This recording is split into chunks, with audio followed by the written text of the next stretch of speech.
ನಾವೆಲ್ಲ ಯೋಗ್ಯತೆ ಮೀರಿ ಗೆದ್ದಿರೋರು ಬ್ರದರ್, ಯೋಗ್ಯತೆ ಮೀರಿ ಗೆದ್ದಿರೋರು. ನನ್ನನ್ನು ಯಾರೋ ಕೇಳಿದ್ರು, ಪ್ರದೀಪ್ ನಿನ್ನ ಸಕ್ಸಸ್ ಸೀಕ್ರೆಟ್ ಏನು ಅಂತ. ನಮ್ಮ ಅಪ್ಪ ಅಮ್ಮನ ಒಳ್ಳೆತನದಿಂದ ನಾನು ಗೆದ್ದಿದ್ದೀನಿ ಸರ್. ಅದೇನ್ ಮಾತಂತ ಹೇಳಿದ್ರಿ ಸರ್ ನೀವು? Really hats off sir, hats off. ನಿಮ್ಮ ಅಪ್ಪ ಅಮ್ಮನ ಒಳ್ಳೆತನದಿಂದ ಒಂದು 2 years ಫೋಕಸ್ಡ್ ಆಗಿರಿ ಸರ್. ಪ್ಲೀಸ್ ಬ್ರದರ್, ಡಿಸ್ಟರ್ಬ್ ಆಗಬೇಡಿ. ಈ ಏಜ್ ಹೆಂಗಿರುತ್ತೆ ಅಂತ ನಾನು ಅರ್ಥ ಮಾಡ್ಕೋಬಲ್ಲೆ. ಲೈಫು ಸ್ವಾರ್ಥ ಬ್ರದರ್. ಒಬ್ಬ ಹುಡುಗ ಹುಡುಗಿ ಮಾತಾಡ್ಕೊಂಡ್ರಂತೆ. ಹುಡುಗ ಹುಡುಗಿಗೆ ಹೇಳಿದಂತೆ, ಚಿನ್ನ ಇಬ್ರು ಮದುವೆ ಆಗೋಣ ಅಂತ. ಹುಡುಗಿ ಹೇಳಿದಂತೆ, ಆಯ್ತು ಕಣೋ ಮದುವೆ ಆಗೋಣ, ಆದರೆ ಮದುವೆ ನಿಂದೊಂದಿನ ನಂದೊಂದಿನ.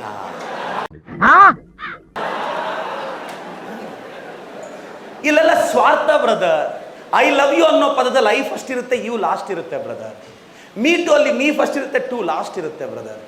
ಒಬ್ಬ ಹುಡುಗಿನ ಒಬ್ಬ ಹುಡುಗ ಪ್ರೀತಿಸೋದು, ಆ ಹುಡುಗಿ ಅವ್ನ ಲೈಫಲ್ಲಿ ಇದ್ರೆ ಅವ್ನು ಚೆನ್ನಾಗಿರ್ತಾನೆ ಅಂತ ಬ್ರದರ್, ಆ ಹುಡುಗಿ ಚೆನ್ನಾಗಿರ್ತಾಳೆ ಅಂತಲ್ಲ ಬ್ರದರ್. ಹಂಗಾದ್ರೆ ಒಬ್ಬ ಹುಡುಗ ಒಬ್ಬ ಹುಡುಗಿನ ಪ್ರೀತಿಸೋದು ಅವಳು ಚೆನ್ನಾಗಿರಕ್ಕನ್ನಂಗಿದ್ರೆ ಮನೆಯಲ್ಲಿ ಒಂದು ಹುಡುಗಿನ ನೋಡ್ತಾರಪ್ಪ, ಚೆನ್ನಾಗಿ ನೋಡ್ಕೊಳ್ಳಿ ಅಲ್ವಾ? ಎಲ್ಲ ಸೆಲ್ಫಿಶ್ಗಳೇ ಬ್ರದರ್. ಸುಮ್ಮನೆ ಬಿಲ್ಡಪ್ಗಳು ಕೊಟ್ಕೊಂಡು ಓಡಾಡ್ತಿದ್ದೀವಿ ಅಷ್ಟೇ ನಾವು.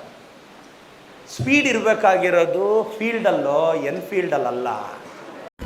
ಇದು ಇದು ಆಕ್ಚುಲಿ ಚೆನ್ನಾಗಿರೋದು. ಎನ್ಫೀಲ್ಡಲ್ಲಿ ಎಕ್ಸ್ಲೇಟರ್ ಇಟ್ಟಿದ ತಕ್ಷಣ ಹೀರೋ ಅನ್ಕೊಂತಾರ. ಕಟ್ಟಿರೋ ಎಕ್ಸಾಮಲ್ಲಿ ರ್ಯಾಂಕ್ ಹೊಡಿಬೇಕು, ನಿದ್ದೆ ಮಾಡಬಾರ್ದು. ರಾತ್ರಿ 12ವರೆಗೂ ಓದ್ತೀಯೋ, 1ವರೆಗೂ ಓದ್ತೀಯೋ, 2ವರೆಗೂ ಓದ್ತೀಯೋ, ಒಂದೊಂದು ಸಲ 3 ಗಂಟೆವರೆಗೂ ಓದ್ತೀಯಾ. ಇನ್ನು 2 ತಾಸಿಗೆ ನ್ಯೂಸ್ ಪೇಪರ್ ಬರುತ್ತೆ ಅಂತ ಇನ್ನೊಂದು 2 ತಾಸು ಓದಿ, 5 ಗಂಟೆಗೆ ಅಲ್ಲೆಲ್ಲೋ ಆಚೆ ಹೋಗಿ ಒಂದು ಚಾ ಕುಡಿದು ಮತ್ತೆ ಪೇಪರ್ ಓದಿ, 6 ಗಂಟೆಗೆ ಮತ್ತೆ ಲೈಬ್ರರಿಯಲ್ಲಿ ಹೋಗಿ ಕೂರ್ಬೇಕು ಮಗ. ಕಷ್ಟ ಆಗುತ್ತೆ. ಮ್ಯಾಕ್ಸಿಮಮ್ ಅಂದರೆ ಒಂದು 5-6 ಡೋಲೋ, 1-2 ಅಮೃತಾಂಜನ ಅಷ್ಟೇ ಮಗ ಇನ್ವೆಸ್ಟ್ಮೆಂಟು. ಅದೇನ್ ಮಾತಂತ ಹೇಳಿದ್ರಿ ಸರ್ ನೀವು? Really hats off sir, hats off. ಎದ್ದೇಳಬಾರ್ದು, ಓದಬೇಕು. ನಿಮ್ಮ ಮನೇಲಿ ಕಷ್ಟ ಇದೆಯಾ, ಓದು, ಡಿಸ್ಟರ್ಬ್ ಆಗಬೇಡ. ಫೋನ್ ಸ್ವಿಚ್ ಆಫ್ ಮಾಡು. ಒಂದು 6 ತಿಂಗಳು 1 ವರ್ಷ ಬಿ ಫೋಕಸ್ಡ್. ನಿಮ್ಮ ಹುಡುಗಿಗೆ ಹೇಳು, ನಾನು ಗೆದ್ದೇ ಬರ್ತೀನಿ ಅಂತ ಹೇಳು.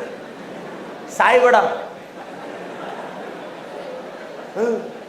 ಭಾಳಷ್ಟು ಜನ ಎಲ್ಲ ಏನು ಬ್ರದರ್, ನಾನೊಂದು ಹುಡುಗಿನ ನೋಡೋಕೆ ಹೋಗಿದ್ದೆ ಬ್ರದರ್. ಆ ಹುಡುಗಿ ನನ್ನ ಮದುವೆ ಫಿಕ್ಸ್ ಆಗೋಗ, ನೀವು ನನ್ನೇ ಯಾಕೆ ನೋಡೋಕೆ ಬಂದ್ರಿ? ಬ್ರೋಕರ್ ಕರ್ಕೊಂಬಂದ ಬಂದ್ವಿ. ಇದು ಯಾವ ಕ್ವಶನ್ ಬ್ರದರ್? ಅಲ್ಲ, ನೀವು ನನ್ನೇ ಯಾಕೆ ನೋಡೋಕೆ ಬಂದ್ರಿ? ನೋಡಪ್ಪ, ಈ 16ರಿಂದ 20 ವರ್ಷ ಇಂಥ ಹುಡುಗಿನೇ ಮದುವೆ ಆಗಬೇಕು. 20ರಿಂದ 25 ವರ್ಷ ಒಳ್ಳೆ ಹುಡುಗಿನ ಮದುವೆ ಆಗಬೇಕು. 25ರಿಂದ 30 ವರ್ಷ ಅರ್ಥ ಆಗೋ ಹುಡುಗಿನ ಮದುವೆ ಆಗಬೇಕು. 30 ಆದ್ಮೇಲೆ ಯಾರೋ ಒಬ್ರು. ಈ ಬಡತವಿಂದ ದೇಶ ಉದ್ಧಾರ ಆಯ್ತದ? ಎಲ್ಲ ಸಿವಿಲ್ ಸರ್ವಿಸ್ ಆಸ್ಪಿರೆಂಟ್ಸ್ ಹಣೆ ಬರ ಇಷ್ಟೇ ಬರ್ದಿಟ್ಕೊಳ್ಳಿ. ಎಕ್ಸಾಮ್ ಏನಾದ್ರೂ ಹೋದ್ರೆ, ಅಟೆಂಪ್ಟ್ ಹೋದ್ರೆ ಆರಾಮ್ಸೆ ನೆಮ್ಮದಿಯಾಗಿ ಇದ್ಬಿಡು ಅಷ್ಟೇ.